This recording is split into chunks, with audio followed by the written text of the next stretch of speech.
First source solution limited FSL एक ऐसी company है जो यूँ तो कहने को आईटी सेक्टर के अंदर काम करती है, यानी आईटी कंपनी है। उसके अंदर भी अगर हम इस कंपनी की बात करें BPM इंडस्ट्री में एग्जैक्टली काम करते हैं, क्योंकि आईटी सेक्टर की भी बात करें बहुत सारे काम उसके अंदर निकल के आ जाता है। और ये जो करती है BPM यानी बिजनेस प्रोसेस मैनेजमेंट, उसके अंदर ये कंपनी काम करती है। और सिर्फ कुछ ही सेक्टर को ये कंपनी अपनी सर्विसेज नहीं देती है। अगर हम यहाँ बात करें हेल्थ केयर की बात करें, फाइनेंशियल सर्विस की बात करें, कम्युनिकेशन, मीडिया, टेक्नोलॉजी या फिर सभी इंडस्ट्रीज़ को ये कंपनी अपने सर्विसेज देती है।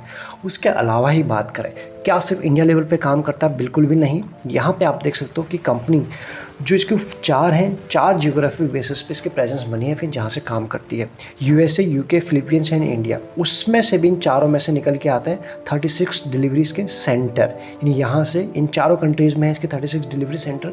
और उसके बेसिस पे इसके पास है टोटल 100+ ग्लोबल कस्टमर। ये आप इस तरीके से समझ सकते हैं जहाँ पर ये कंपनी अपने BPM के सर्विसेज देती है।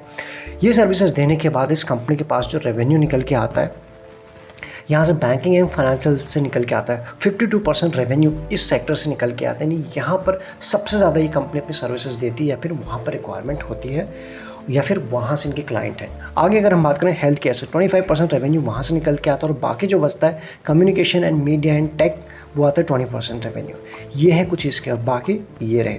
तो इस तरह से इसके रेवेन्यू का ब्रेक है इस कंपनी का।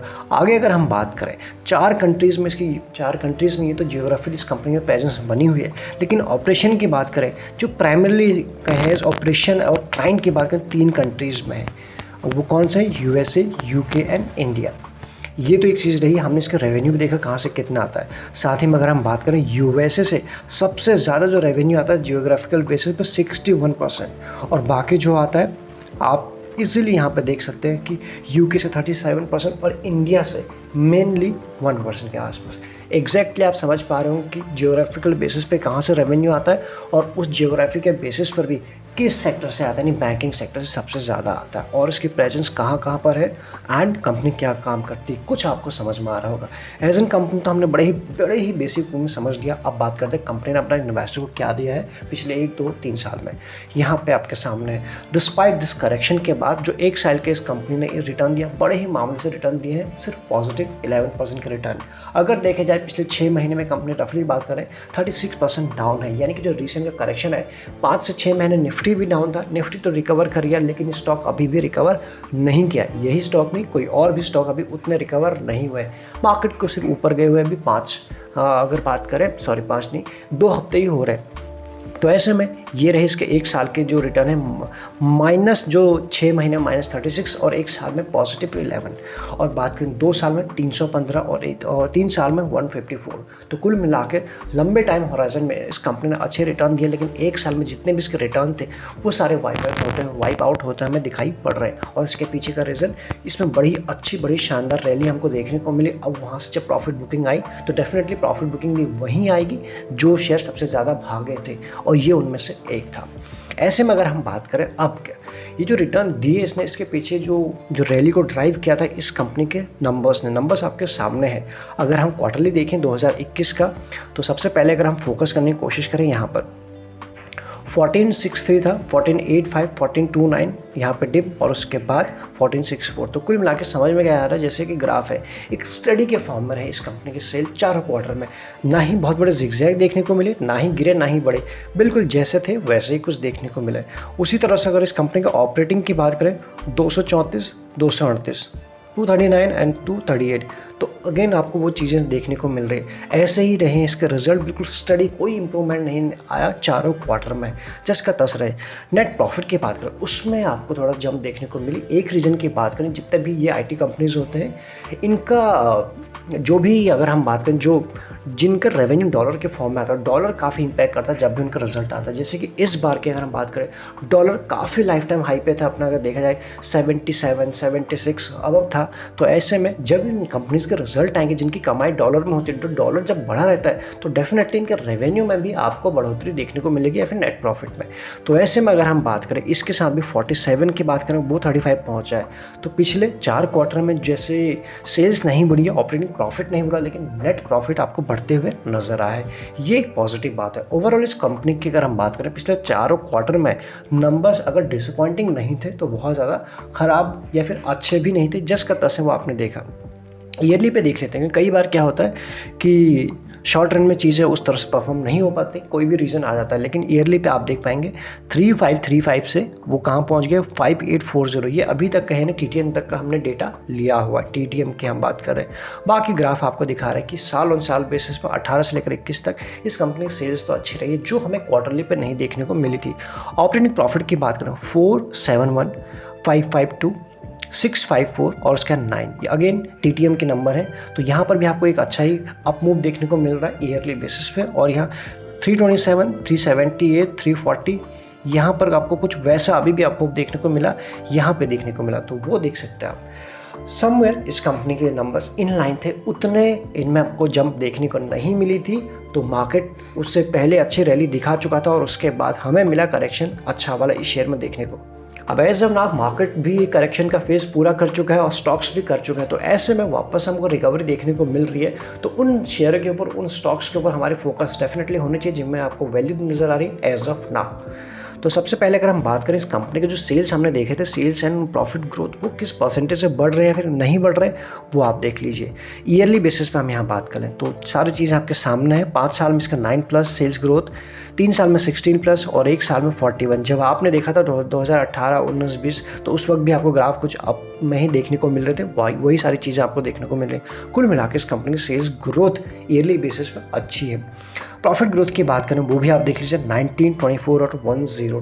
तो चीज़ें आपको अप ट्रेंड में जाते हुए नज़र आ रही है। इसी चीज़ को बाकी कंफर्म करते हैं हम यहाँ से ROE और ROCE के फॉर्म में, तो वो भी आप देख लीजिए। 5 साल में 11 जो पुअर है और 3 साल में 12 अगेन दिस पुअर और 1 साल में सम वेरी गुड के आसपास आया है, अभी भी 20 से बिलो है। बट इसके ऊपर आप नज़र रख सकते हो कि 11 से 18 के आसपास आ चुका है। इसके ऊपर आपको ध्यान रखना चाहिए कि आने वाले टाइम में कैसी कंपनी काम करती है।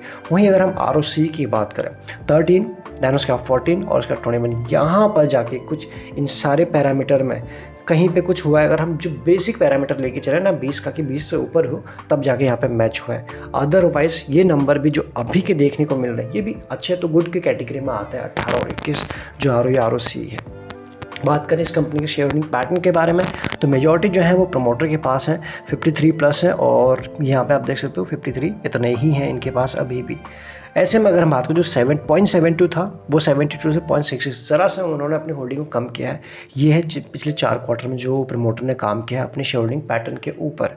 बात करें FIS के 10.45, 12 फिर उससे 10 और उसके बाद यहाँ तो यहाँ पर जो रिसेंट में हमने देखा जो मार्केट में अच्छा करेक्शन है, इस शेयर में भी हम जो बात करें 36% के आसपास 6 महीने में करेक्ट हुआ है, यही वो एक रीज़न है। कहने को ये 12 से 9 आया है, 9.6 हुआ है, लेकिन स्मार्ट मनी की 1-2% भी काफ़ी बड़ी होती। तो एक रीज़न तो ये रहा। बाकी रिटेलर ने भी कुछ ऑफलोड किया और मार्केट करेक्शन के फेज़ में था, तो ये भी एक रीज़न है। बाकी अगर आप बात करें FIS के बाद DIS की तो आखिरी लाइन में आप देखते तो 14.31, 14.99 ऑलमोस्ट 15 के आसपास। फिर उसके बाद यहाँ पे डिप और उसके बाद यहाँ पे इस क्वार्टर में उन्होंने बढ़ाया। तो कुल मिला के कहने का मतलब है FIS थोड़ा बहुत बेच रहे हैं, लेकिन अभी भी अगर देखा जाए तो ऑलमोस्ट 14.78 के आसपास की उनकी होल्डिंग है, तो ये भी अभी स्ट्रॉन्ग होल्डिंग बनी हुई है। तो FIS ने तो ज़्यादा माल डिप नहीं किया, इसके बाद एक क्वार्टर में कम ज़रूर किया था, बट DIS की बात करें तो अभी भी स्ट्रॉन्ग है। पब्लिक की बात करें जो 19 से लेकर अभी भी बना है उसी के आसपास 19.62, तो ये दिख रहा है यहाँ से कि जो पब्लिक है उनका भी इस कंपनी के ऊपर इन्वेस्टमेंट बना हुआ या फिर इंटरेस्ट बना हुआ। ओवरऑल देखा जाए तो कंपनी के शेयर होल्डिंग पैटर्न भी मजबूत है, प्रमोटर के पास स्ट्रॉन्ग है, DIS के पास है और FIS के पास भी है। उसके बाद बात करें पब्लिक के पास तो है, लेकिन उसके बाद प्लेजिंग की बात करें 0 प्लेजिंग है, ये भी हमारे लिए एक अच्छी बात है। FISDS के बाद अगर हम म्यूचुअल फंड्स की बात करें, कुछ म्यूचुअल फंड्स हैं जिन्होंने इस कंपनी में एज ऑफ नाउ इन्वेस्ट किया है। चारों आपके सामने है और कितने परसेंटेज के फॉर्म में इन्वेस्ट किया है वो भी आप देख सकते हो। सबसे पहले रिनोन अगर हम बात करें HDFC small cap HDFC group से इसमें इन्वेस्को इंडिया, उसके बाद HDFC का थर्ड है retirement saving fund direct equity plan direct growth, उसके बाद फोर्थ है HDFC retirement saving fund hybrid equity plan direct growth. तो ये 4 फंड है और चारों में से देखा जाए तो 3 तो HDFC हैं। तो आप समझ पा रहे होंगे किस कंपनी को इस कंपनी के ऊपर यानी HDFC ग्रुप को FSL के ऊपर भरोसा है, उनकी स्टडी ऑलरेडी बनी हुई है इस कंपनी में। इसके बाद अगर हम बात करें 0.01 डेट टू इक्विटी रेशियो जो काफ़ी कम है, लेकिन अगर हम बात करें इसको कंपेयर करें कैश कितना है तो आप देख सकते हैं कैश है ओनली 15 CR के आसपास, यानी कि 16 करोड़ भी नहीं है लेकिन 16 करोड़ से ज़्यादा है। 50-50 का रेशियो है, जितना कैश है उतना ही डेट है, आप समझ सकते हैं। डेट टू इक्विटी रेशियो भी उतना नहीं है, वो भी आप यहाँ पर देख पाएंगे। हाँ, ऐसा नहीं कि कंपनी के पास कैश ज़्यादा है डेट कम है। इसके बाद बात करें एज ऑफ नाउ जो मार्केट में वैल्यूएशन चल रहे हैं इस कंपनी के, इंडस्ट्री पी चली 46 के, यहाँ पर आप चेकआउट कर सकते हो 46.48 और ये चल रहा है अभी इतने करेक्शन के बाद 19 के आसपास। क्वालिटी स्टॉक है, कोई भी हमको वैसे वीकनेस नज़र नहीं आई, ना ही डेट बहुत ज़्यादा है ना ही प्लेजिंग रखी है, शेयर होल्डिंग पैटर्न मजबूत है, ईयरली बेसिस पर रिजल्ट अच्छे हैं, क्वार्टरली परफॉर्म नहीं किया तो मार्केट ने फैक्टरिंग कर चुके हैं, 36% का कट लगा चुका है। तो अभी मेरे हिसाब से इसमें वो सारी चीज़ें डिस्काउंट हो गई है। अब वापस से क्वार्टरली रिजल्ट आएंगे और डॉलर के रिजल्ट हम की बात करें डॉलर ऑलरेडी अप है, तो वो सारी चीज़ें अब जितनी भी कंपनीज़ हैं जिनका रेवेन्यू डॉलर्स में आता है या डॉलर में काम करते हैं तो उसका इम्पैक्ट पड़ेगा पॉजिटिव वे में। तो इसी पॉजिटिव वे का आपको कहाँ दिखेगा, इनके क्वार्टरली नंबर्स में। इसलिए जिन लेवल के आसपास है अच्छे से टेक्निकल एनालिसिस करके आप अगर इसको अपने रडार पर रखते हैं, क्योंकि अभी तो इसने डैमेज कर दिया है, अगर आपने रखा है पहले से तो डेफिनेटली डैमेज किया हुआ है, लेकिन अब जो रखते हैं या एवरेजिंग करते हैं या फ्रेश बाइंग करते हैं तो हम बात करें 6 महीने के आने वाले 1 साल में यहाँ से अच्छा हैंडसम रिटर्न दे सकता है। डिपेंड करता है कि अब आपको ये कंपनी ठीक लगती है नहीं लगता है। इस कंपनी के एक और अगर हम पुअर बात करें, जैसे हमने ROE ROC देखे थे तो सिर्फ ओके तो अच्छे कैटेगरी में थे। EPS भी इसका काफ़ी पुअर है 6.56 के आसपास। अगर हम 20 का पैरामीटर लगाते हैं, क्योंकि कई बार हमारे पैरामीटर होते हैं 20 के आसपास या फिर 25 भी हम कभी भी जाते हैं कि सारे पैरामीटर जितने होने चाहिए, फिर चाहे वो EPS की बात करें फिर बाकी और भी 5 से 6 रेशियो, सिर्फ रेशियोज़ की बात करें उसके बाद बाकी चीज़ें तो होती हैं, वो इतनी तो होनी चाहिए। अदरवाइज उससे अच्छा कितना ही कंपनी अच्छी क्यों ना हो, हम उसमें इन्वेस्ट नहीं करेंगे heavy amount for long run के लिए।